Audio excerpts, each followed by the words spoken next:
Hello everyone, Naasha here. In this video we'll be going over the Maehwa class and its combos, as well as a few other things. Go ahead and check out the topic list to the left, and if you're looking for something specific, you can click on the timestamp links in the description below.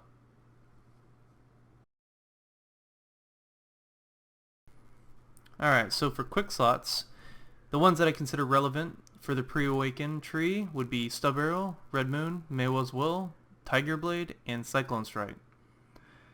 For the Awakened tree, Oppression and General Apricot. Now some of these are subject to personal opinion, so you don't have to use these. However, I do highly recommend most of these, such as Stub Arrow, Red Moon, Maehwa's Will, Oppression and General Apricot. Tiger Blade and Cyclone Strike are, if you get those skills, then they can be useful if you know how to use them properly, but overall they're not necessary.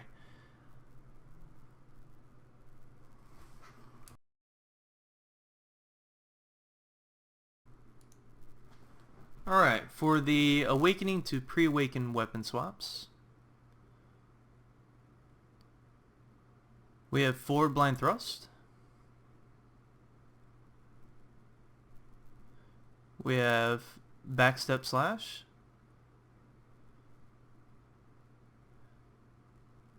we have Drill to Red Moon. Something to note, you can use the quick slot or the key sequence, which is Shift Q, as I just performed, but here is the quick slot version. Notice how it's a little bit slower than the actual key sequence. Next we have Moonrise and Red Moon. Same principle. The key sequence being Shift Q is a little bit faster than doing the quick slot, which I'll also demonstrate.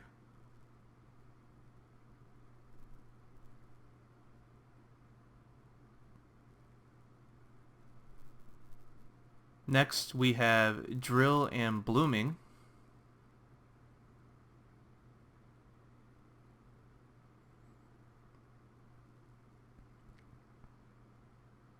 Then you can use the Stub Arrow quick slot to go straight into Pre-Awaken.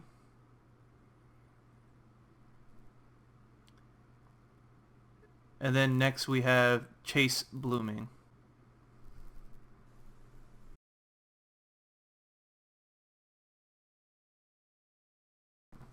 Alright, for our Pre-Awaken to Awaken weapon swaps, we have two primary ones we'll be using. The first one being the forward attack.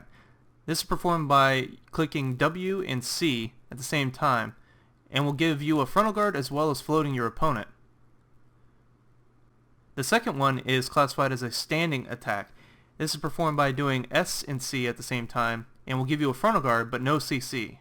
This is, however, useful as sometimes during combos you don't want to float your opponent because floats generally don't last as long as knockdowns. Alright, first up for cancels, we got Forward Blind Thrust and Blooming. Now this can be performed from both the Pre-Awakening and the Awakening stance, and I'll demo both of those. For the Awakening it's slightly different, same keys except you add C to the mix. Now something to note, Blind Thrust is very useful in terms of being able to give you a nice crit bonus.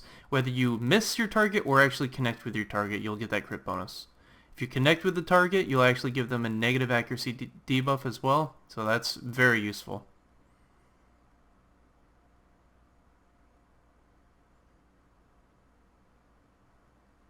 Next we got Sticky Snowflake and Moonrise. So with this cancel, this allows you to skip the stab animation.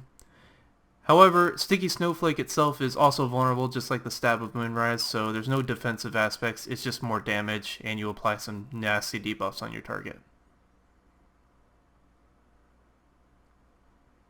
Next we got Moonrise and Cloud Stab.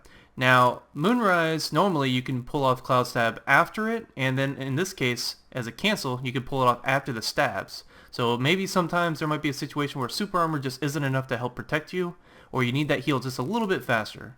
Well, Cloud Stab can give you that frontal guard and that heal.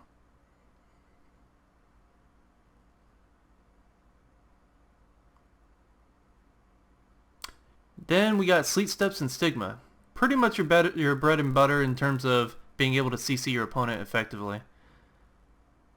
You can cancel the actual Stigma back step, if you will, just by doing Sleet Step and then Stigma immediately after.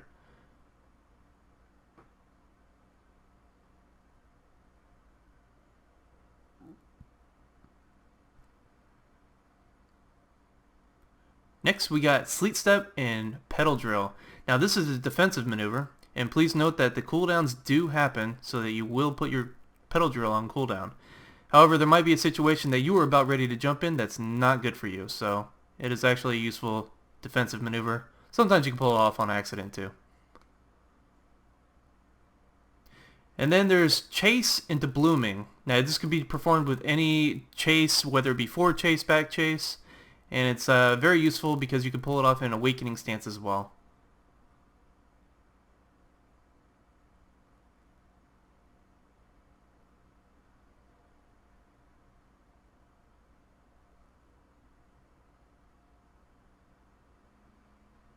And then now we got Chase in Triple Shot. So if you do a back chase and then immediately try to do Shift right mouse button, you'll do the Chase Triple Shot. Please note that it will put it on cooldown. Next, we got a little bit of a toughie. This is Stub Arrow with Charged Stub Arrow and then Evasive Shot. It's kind of difficult to pull off, so it's not really that practical in an actual PvP scenario unless you are very good at performing these kinds of skills on demand.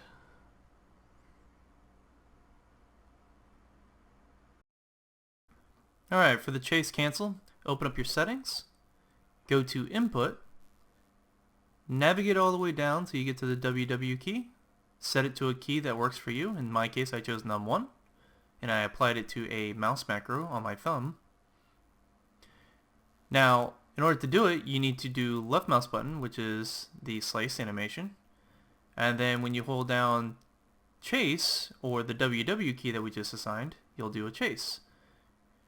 And then if you hold them down at the same time, you will perform the chase cancel animation.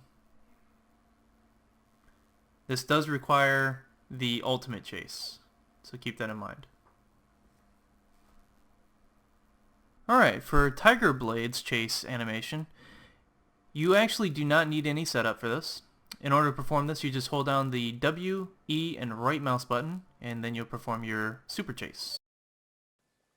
Alright, next we're going to go ahead and get into what I call accelerators. So there's a difference between cancels and accelerators. Cancels actually cancel portions of animations, whereas accelerators speed them up. Some people might think that's nitpicking, but I think there's a clear difference here. To give you some examples of what I am talking about as accelerators, I'm going to go ahead and go over the ones that I am aware of at this time. In the future they might change it so that certain skills speed up a little bit faster, as they have already. But an example would be Sleet Step Drill. So if you're in Awakening,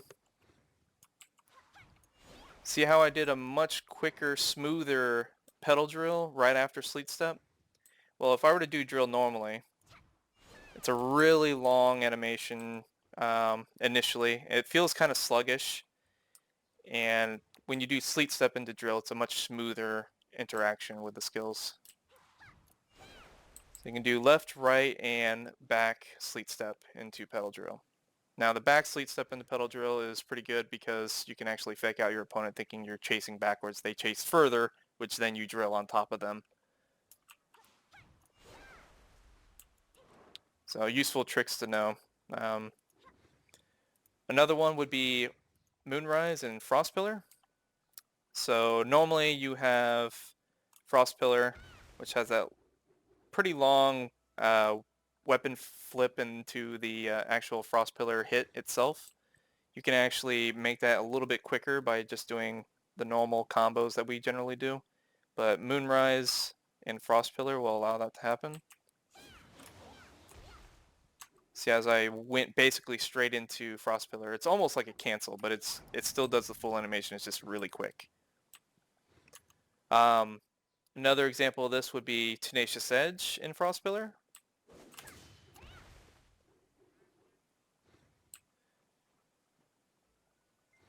And then you also have Tenacious Edge and Sticky Snowflake. As you see, that's much faster than the typical wind-up from Sticky Snowflake. And then you got the forward attack and Sticky Snowflake as well. Which, when you're in Awakening, the forward attack is W and left mouse button. If it's from the Pre-Awaken, it's going to be W and C. And it'll react the same from either Pre-Awaken or Awakening.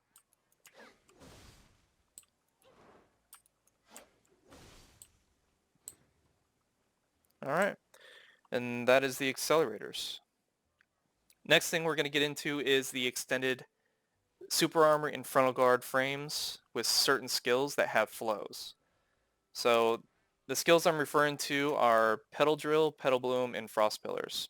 So what I mean by extended frames is I'm going to go ahead and do Petal Drill here, and one of my trusty helpers will go ahead and try to attack me before I pull off a December. So go ahead and pull off a Roll Rage on me to try to initiate a stun. So I'm going to go ahead and do Petal Drill and hold it. Notice I'm able to freely walk away. So this only happens if you stand still after doing the Petal Drill and do not move.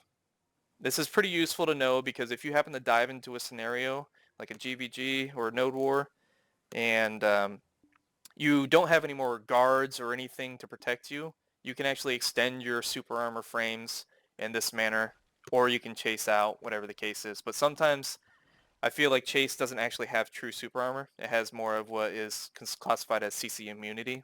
So we actually take more of full hits rather than 30% reduction or whatever the reduction is on super armor abilities. But yeah, this could be pretty useful. I'll go ahead and demo another one, Petal Bloom. So they're going to hold up their block so they don't get CC'd, and then roll Rage me after I wait to do Moonlight Dash. And then as you can see, I can freely walk away. The other one, the last one, would be Frost Pillars, which is a frontal guard. Same principle. If they hold up their block and do a roll Rage on me after I do frontal guard, or my Frost Pillars. Well, Silver actually attempted to CC me after the Frost Pillars and was unable to due to the extended frame. So those are useful tricks to know in certain scenarios where it could be pretty devastating for you to break those frames early and be vulnerable to the CCs.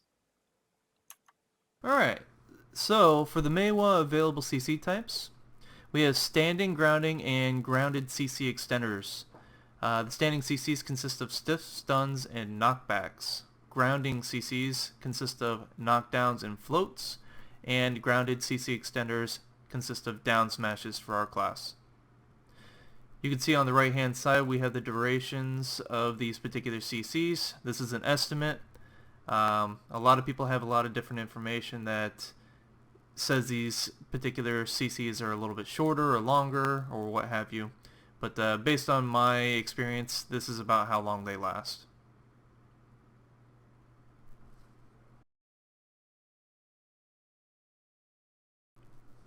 So let's get into some CC chain examples. For standing CC chains, you would want to do something along the lines of stiff, stun, or stun, stiff, or a knockback, stun, stiff, stun.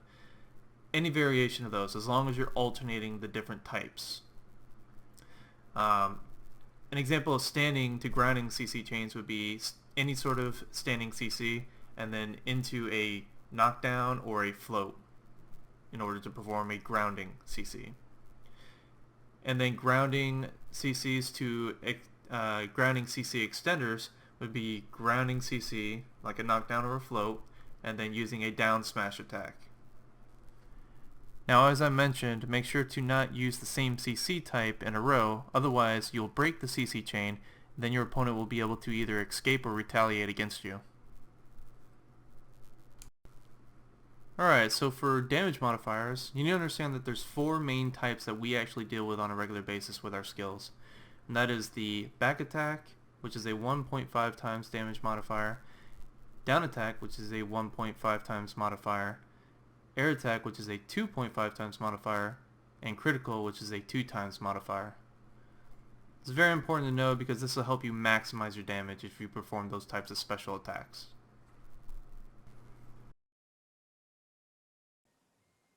Alright, so for the dive combo, you can do Petal Drill, Petal Bloom, and Moonlight Dash.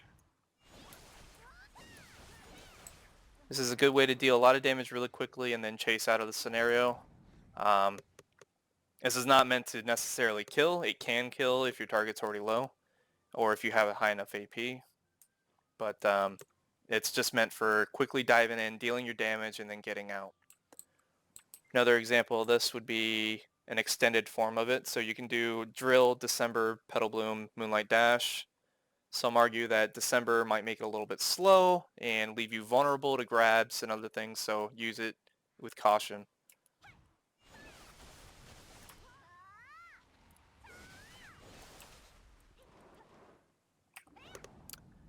And as you've seen there, I did a full Petal Bloom charge. You can either do a instant cast or a full Petal Bloom. Doesn't matter either way. It just depends on the scenario like I mentioned. So use with caution, as Petal Bloom, while charging, only has a frontal guard. So other examples would be the cookie cutter style combos, which would be Drill into Moonrise into Frost Pillar, and then Tip of the Iceberg.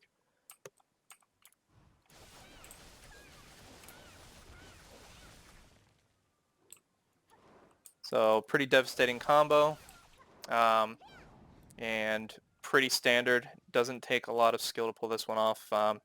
Just keep in mind that there are vulnerabilities in it. Moonrise Stab has a vulnerability. You can be CC'd during that until you get into the flips, at which point you have super armor. Tip of the Iceberg has vulnerability by not having any protections. So this is a 1v1 style, or if you just have enough time and room to not get CC'd by another target. Alright, so the cookie cutter alternative would be Drill into Moonrise, into Petal Bloom, into Moonlight Dash.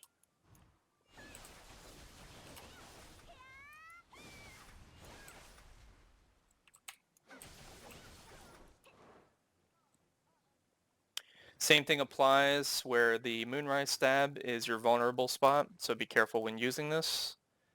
But overall, all the other skills have super armor, so you're pretty well protected. So it's a pretty reliable cookie cutter combo. Now, something you can do on the end of these particular combos is you can add in Pre-Awaken Blooming with the back chase, and I'll go ahead and show that. Just be mindful that this is only if you can't kill your target with just the normal combo, and you need just a little bit extra damage to kill your target. Sometimes the full tet or full try, if your AP is a little bit low, you need just a slight bit of more damage. Pre-Awaken Blooming can be used for that.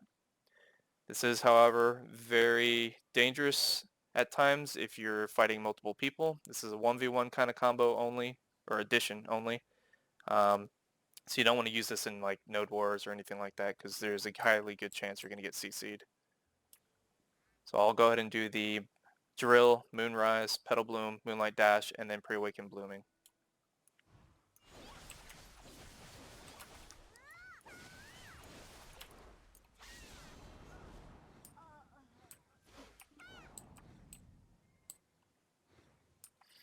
Alright, so the next combo I'm going to go ahead and show will be the Full Bloom, as I like to call it. This will be Drill, December, a fully charged Petal Bloom, Moonlight Dash, and then you can also, like I showed, do the Pre-Awaken Blooming after it as well.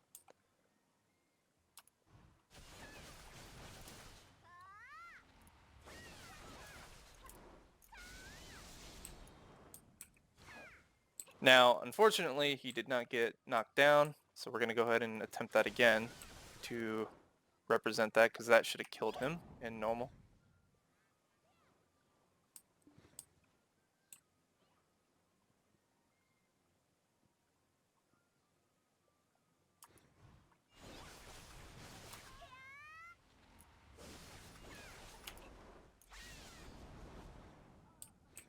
And that would be the Full Bloom combo.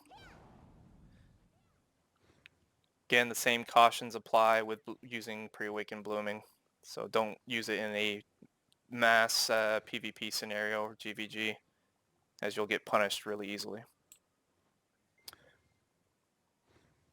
Alright, so another example of a combo you can do would be drill into Moonrise into Cloud Stab.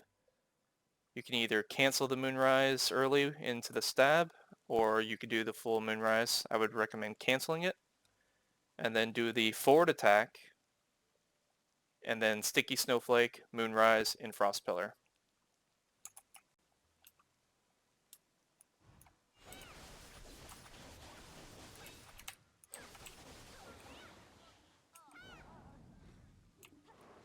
Now I didn't cancel the Moonrise right there, but as you see the damage is pretty devastating with Cloud Stab, as I managed to land a few air attacks.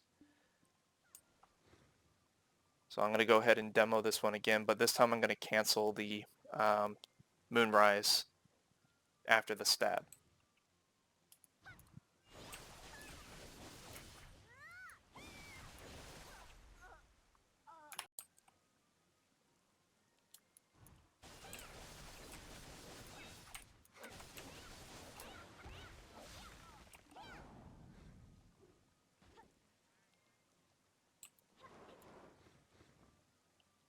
Alright. Next combo would include more Cloud Stabs, but then instead of doing the forward attack, Sticky Snowflake, Moonrise, Frost Pillar, we'll go ahead and do a Petal Bloom instead.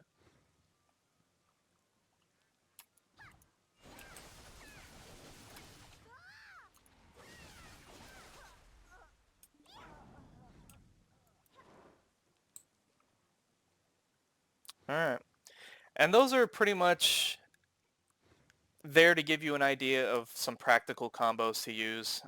There's a lot more combos out there. You gotta really look at the skills and try to fit in what works best for you, what you like to use. You can get pretty creative with these things. Just always keep in mind certain abilities that do a high amount of damage, and then also consider your cooldowns. If you're fighting multiple targets, sometimes you might need to be pretty unique and improvise on a scenario and use some pre-awakened skills. Just understand what skills do, which one's stiff, which one stuns, which one's knocked down, float.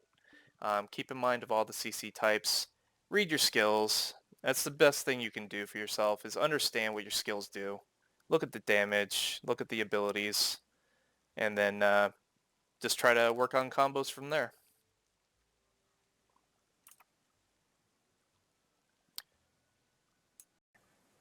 Alright, so for the 100% Petal Bloom, when you have your 100% in Awakening, you can deal a significant amount of damage. And a lot of you are probably wondering what is the best way to actually pull this off. So the best way to actually do this is to do a stun or do a knockdown.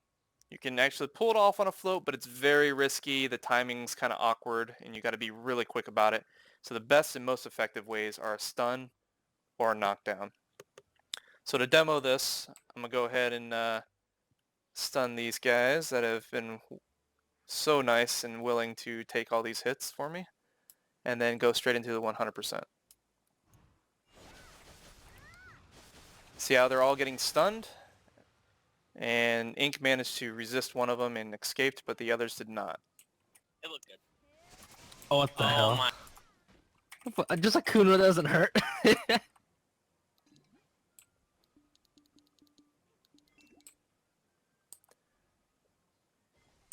Come stand still. He's got him joining in! I fucking love her! Group up closer to them. Yeah, that's fine. Right there. Alright, and so for the final version of it, you can go ahead and just do a knockdown. I'm going to try to knock down as many of these guys as I can and then do the 100%. What this is good for is this allows you to actually pull off the down attack damage on top of your 100% that's already dealing massive damage, so you can actually get more out of it, which is why I consider it one of the better ways to pull it off. So here we go. We're going to go into Drill, December, and then 100%. One thing to note, you can actually do a little combo with it. It's Drill, December, and then Oppression to get the negative 20 DP debuff on the target. and then do your 100% so you can actually be more effective with it. So I'll go ahead and do that.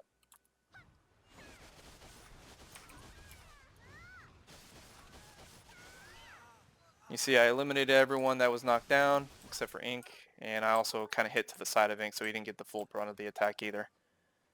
So that's the best ways I see as to making the 100% the most effective it can be. You can do whatever you want with it, but those are the safest. In a no-war GVG, being able to knock down your opponents and pulling it off is by far the safest. Hey guys, if you thought this video was helpful, go ahead and give a like and subscribe so you get notices of future content.